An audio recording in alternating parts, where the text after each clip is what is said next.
Welcome back to Master Your Money Mindset, Brain Hacks for Freedom.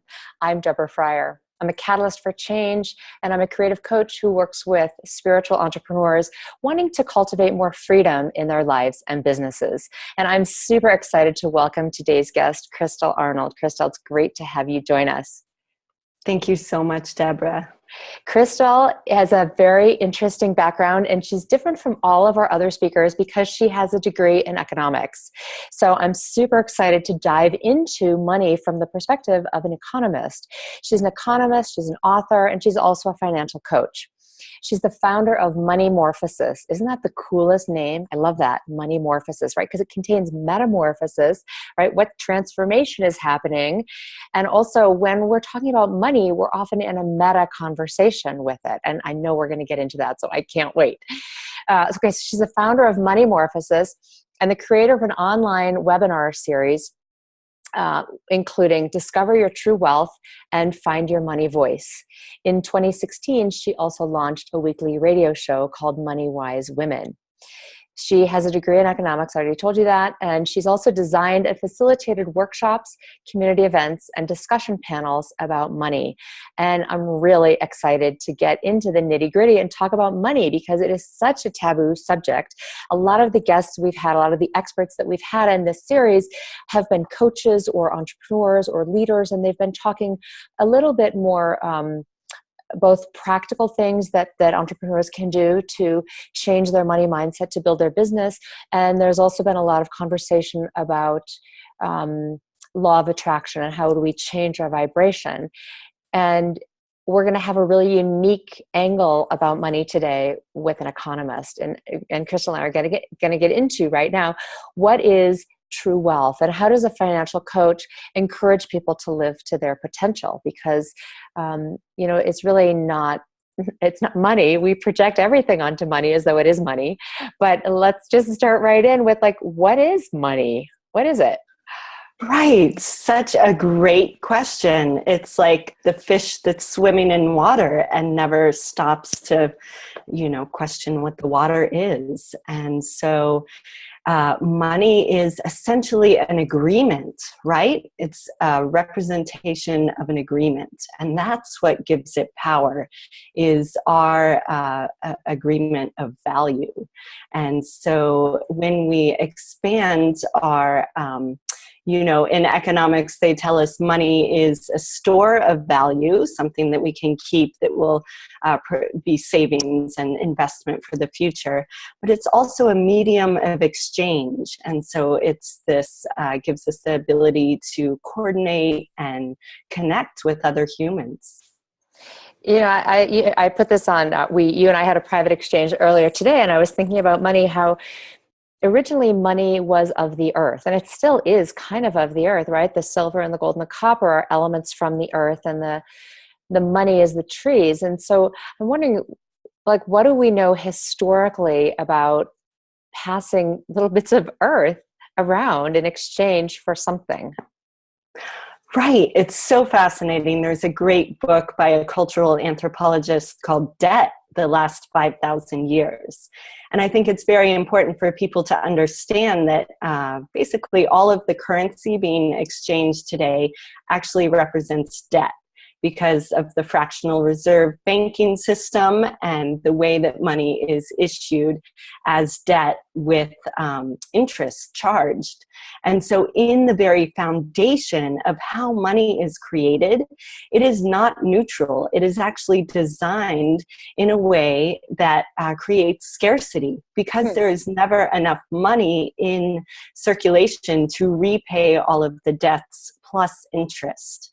And so the result of that has been financial wealth being consolidated into the hands of fewer and fewer people. And so this is why I am so excited about a radically new way of discussing wealth and what we truly value as humanity. That is so interesting that our money system is based on debt, and it requires to be scarcity. Right? We would never print enough money so that all of the debt could be repaid, would we? No, it's not possible. It's crazy. And I find that really both liberating and interesting. But I want to talk about the liberating part, because a lot of people that you and I both coach, and a lot of people who are watching this right now, are in that culture of scarcity of, I don't have enough money, I don't have enough time, I can't afford that, there aren't enough clients, there are already too many coaches out there. There's this constant conversation around scarcity. You wake up in the morning, what's the first thing you say? Oh, I didn't get enough sleep, right? That's a scarcity thing. And it is very liberating to understand there's actually a cultural reason we're all feeling that, right? We didn't just make it up. Right, totally. I find of the hundreds of people, primarily women, who I've worked with, almost everyone has problems with money. And it's, there's a lot of shame, guilt, and fear that keeps people from talking about money openly and claiming our own unique value. And so it is incredibly liberating when we stop internalizing the systemic dysfunction of money and acknowledge that we can make other choices in our lives. So let's go there. What are some of the other choices? Like, we're just going to put it out there that we're having a conversation about what we're agreeing on, at least Crystal and I are agreeing on it, that there is systemic dysfunction. And I actually think that it's not just a conversation that's happening between me and Crystal, but you can see this playing out on the global scale. You can see the incredible instability in countries, and you can see that there's really a distribution problem. Right? It's not that there's not any money. What you just said 5 minutes ago is that it's consolidated in the hands of a couple people. So what's a new way that we can all participate and redistribute the wealth? So I am actually incredibly optimistic because I am connected with many leading global thinkers who are coming up with emerging economic solutions. Many of them are cooperative-based endeavors, ways that people can protect their resources, such as water, and really expand their capability to trade with one another, say with complementary currency, time bank, barter exchange networks. There's a lot of ways that people are already experimenting with diverse ways of exchange. And the ability to exchange is really our birthright. And so I encourage people just to begin to expand your sense. If it's, when you feel like there's not enough money to do what you want, there's often other ways to engage in what I like to call a more intimate economy. Just let that sink in, right? What would an intimate economy be like? Because we are so accustomed to an extractive, dare I say, abusive economy that really is based on power over a lot of secrecy, and the more intimate economy is based on transparency, trust, authenticity, an ability to use and develop our emotional intelligence to create empathy with other people and not just treat our relationships and people as commodities. So this is what I see emerging, is really more of a feminine, intimate economy. I love what you're saying. I really love the part about not treating people as commodities. I know that a lot of people who are watching are coaches and healers and charge for their services and can get a bit off course with the other paradigm that says, I need that client, right? And so what I'm hearing you say is an alternative to seeing a person as a commodity, right? Nobody wants to feel like it's up to you to pay my mortgage, right? If you're my client, I need you to be my client because I have a payment. That doesn't feel like a good exchange. How do we live into that more intimate exchange that values transparency and truth? How do people start to shift that in their own paradigm? Really begins with inner awareness, as many of your guests are sharing about, is shifting our mindset, developing our emotional intelligence to be able to connect with other people. And really, I encourage people to let this be a guiding question.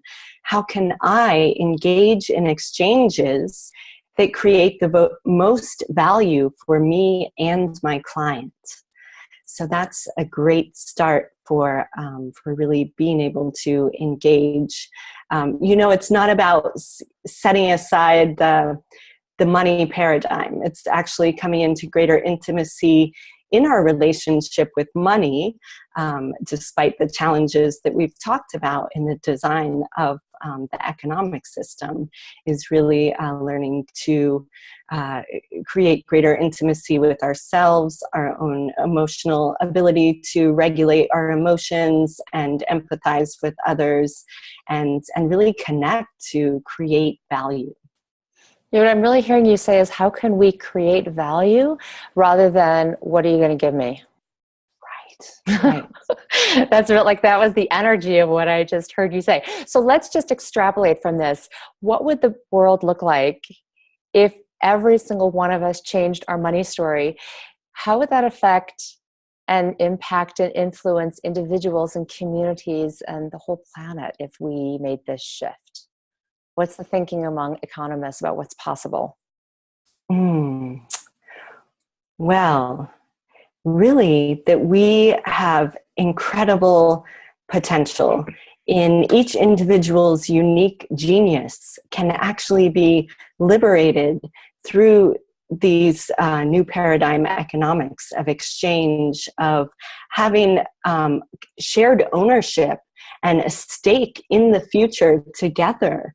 And this really is a revolutionary act, what Deborah's sharing here on this summit, to be able to shift your relationship with money and change the way you think and feel about it, and imagine the capacity for generating solutions and regenerating the earth. And I see it as a regenerative movement where instead of extracting value from the environment, we are cooperating and actually using the patterns of nature in our exchanges to create a more resilient system. For people who may not be familiar with resilience, it's this ability to respond to change intelligently instead of reactively. And so the more we can create resilience within our own lives, I've looked at the numbers. I can tell you we are going to see increasing economic volatility. Basically, things cannot continue in the way they are. Student loan debt is ballooning in America, is one example of some systemic problems. So the more people define wealth and what they value in a more holistic sense, then we're able to be more flexible and navigate the changes that are coming. What do you think true wealth is? Yes, so true wealth is, as I have defined it, I've created a true wealth template. And it's funny, I'll tell you how that came about just briefly. So I got my degree in economics and then worked with women for about 5 years, teaching basic bookkeeping skills and relationship with money. And then I had 2 children, and it was while I was pregnant with my second and at home caring for my 2-year-old that I began to say, well, I feel very wealthy, but I'm not having a lot of income and financial flow right now. So how do I expand my definition of wealth so that my self-worth and identity is not tied exclusively to my bank account?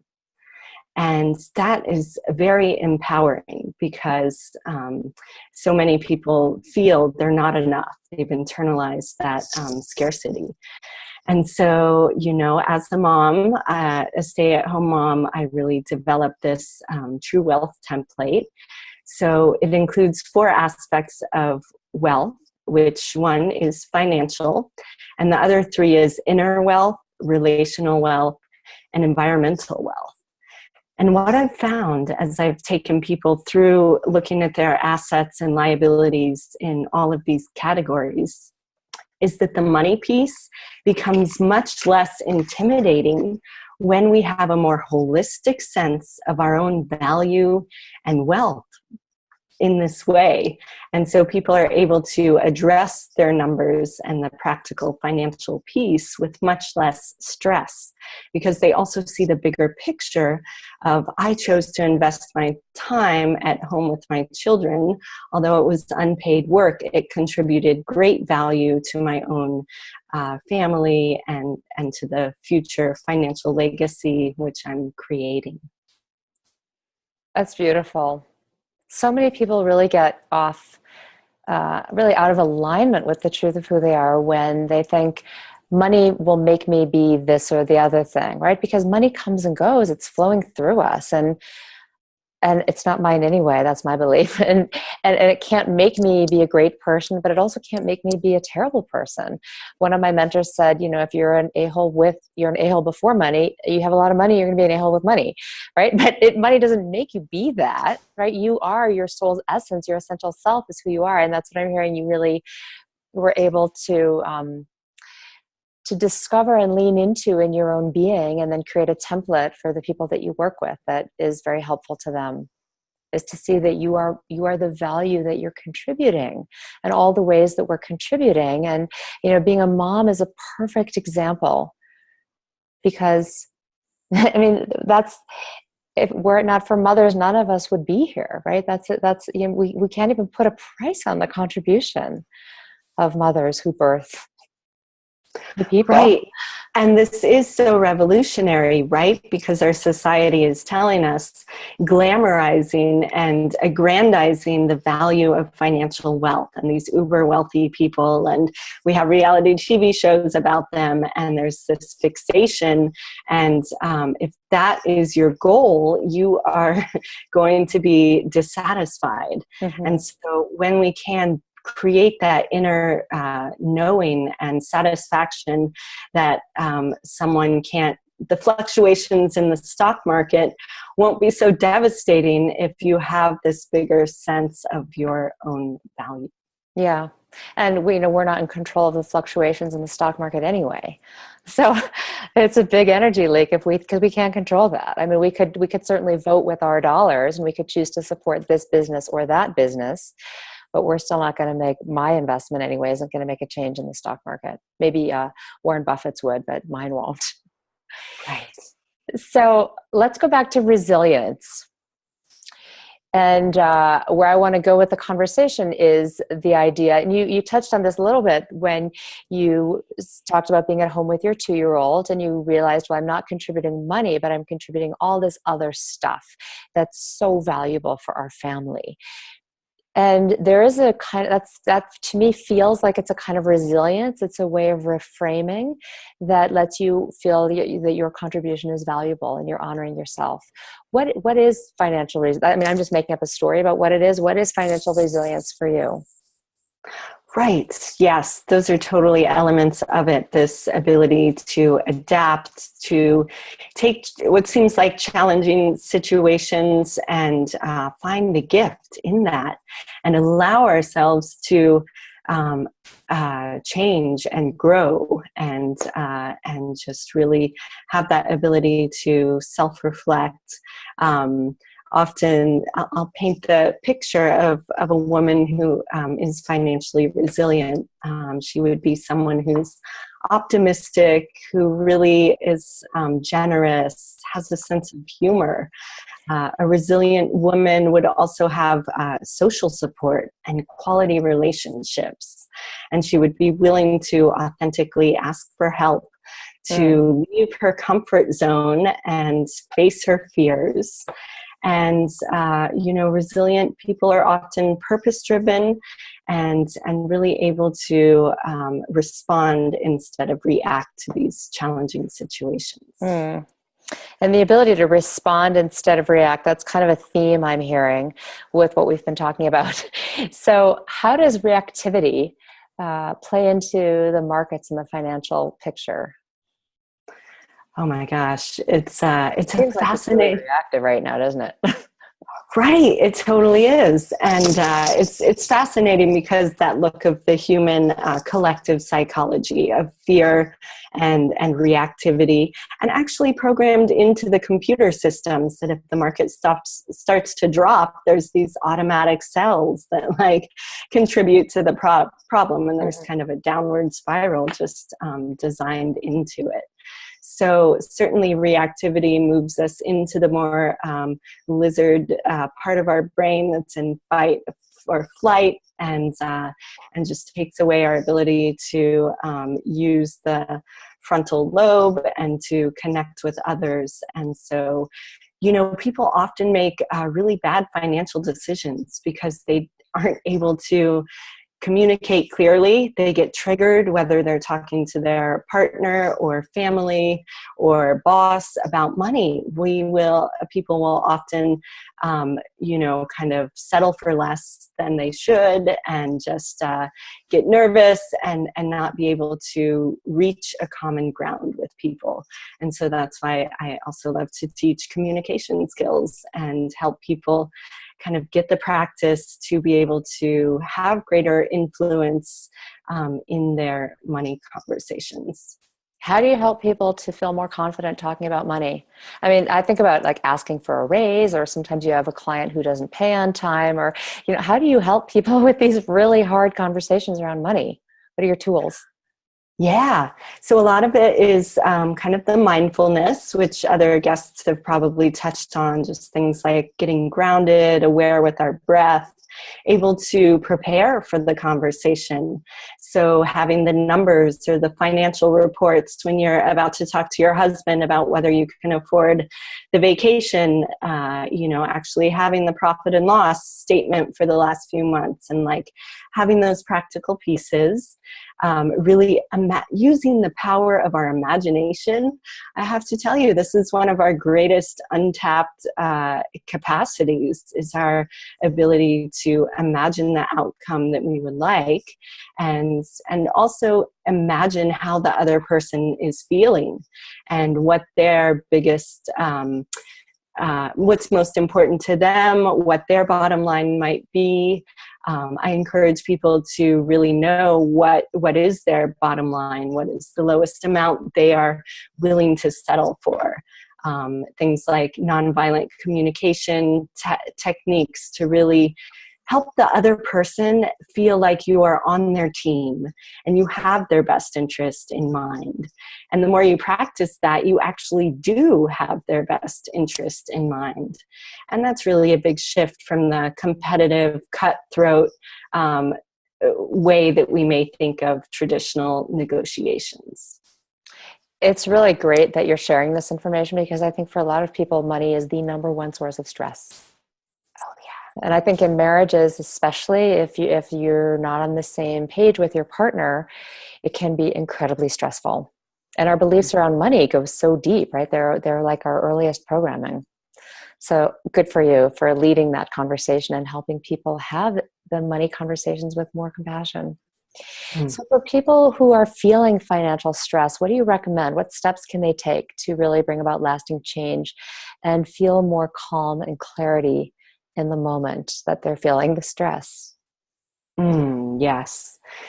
So I'll tell you 3 keys to financial resilience now, and then a next step that you could take as well. So these are quite simple but powerful. The first is pay attention, and the second is connect and communicate, and the third is to author a life-affirming story. So just briefly, I'll explain these. The first is pay attention. And look at our language, right? Your attention is your most valuable asset. Yeah, we're paying it. Yeah, so it's just important to be aware of that. So that's where the mindfulness, the breath, paying attention to your finances, and having a relationship with that flow of money in your life. Notice what fills up your energetic bank account and what depletes it, what people or activities. And and finally, with this one, notice your own self-talk. So many of us are our own worst critics, and to develop self-compassion is incredibly important to develop, or to reduce your money stress and be your own ally. So the second key is to connect and communicate, which we've been talking about, the ways that we can develop our emotional intelligence to connect more authentically with other people. And through this skilled communication, be able to create quality agreements, right? And really be able to have greater influence, because we really do care about the other person's perspective, and truly are able to be generous with others, and with our own self-care and self-love. And also, looking at the law of reciprocity, which is just being willing to give first, most basically. And so there's a great power to just connecting through generosity. And the third and final key to financial resilience is authoring a life-affirming story.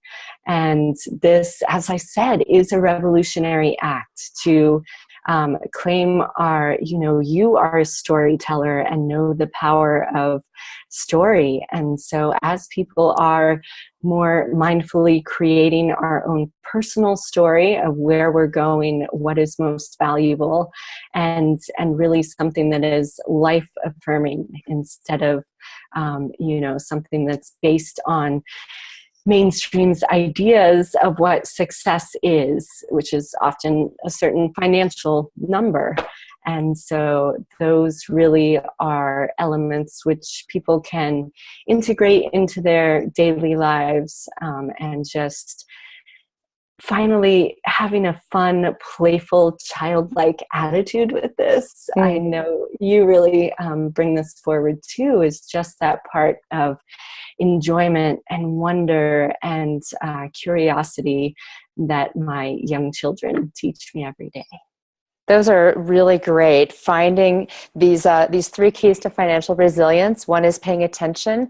And what I loved about the way you described that is it really is an exchange, right? Like everything is a metaphor for everything that you've been talking about. We started with you talking about money as an exchange, right? It's a value exchange. And what you, when you broke down, how do we pay attention? It's like, what do you value? What are you spending your time doing? And just being really clear about that. So I love that. What depletes you? What fills you? It's so much about the exchange of energy with you and your environment. And then the second one, connect and communicate. That's also very much an exchange, right? Because communication is you say, I say, you listen. Love that. So these are super helpful. I know that you have an incredible gift for people who are watching right now. Will you share more about that? I know it's called Discover Your True Wealth, and it's a video training, but tell us more. Yes. So if you are ready to integrate this in a deeper way through exploring your own assets and liabilities in each of those 4 areas of wealth, I've created a video training series which will allow you to reflect and then take action in each of these areas.